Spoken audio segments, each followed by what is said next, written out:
Walang humpay ang paghakot na medalya ng Team Pilipinas sa SEA Games 2025. Kabilang po dyan ang double podium finish for gold and silver sa swimming.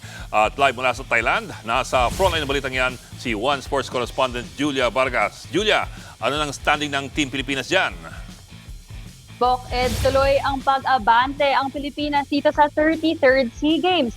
Kabilang dyan ang mga nakaginto sa taekwondo at gymnastics. First SEA Games event ito ni Tatiana Mangin, pero naka-gold agad siya sa 49 kg Kirugi division. Talagang golden debut ito para sa 18-year-old taekwondo jin. Kasama niya ang kanyang tatay na si Ronald Mangin na first time mag-travel para panoorin ang laban ng kanyang anak. Dumagdag din sa gold medal haul ang Philippine men's baseball team matapos nilang talunin ang host country na Thailand. Third straight gold nila ito sa biennial meet. Naka-gold din si John Ivan Cruz sa artistic gymnastics men's vault event.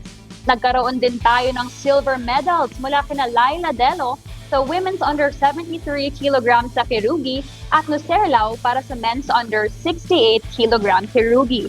SEA Games debut din ito ni Algen Ainaga na nagdala din ng bronze under 58 kg Kirugi. Bukod sa mga yan, naka-double podium finish din tayo sa swimming. Gold ang nakuha ni Kayla Sanchez habang naka-silver si Heather White sa women's 100-meter freestyle event. Sa volleyball naman, nakabawi ang Alas Pilipinas women's team matapos matalo kagabi ng Team Thailand. Kanina, na-sweep ng Alas ang Team Singapore.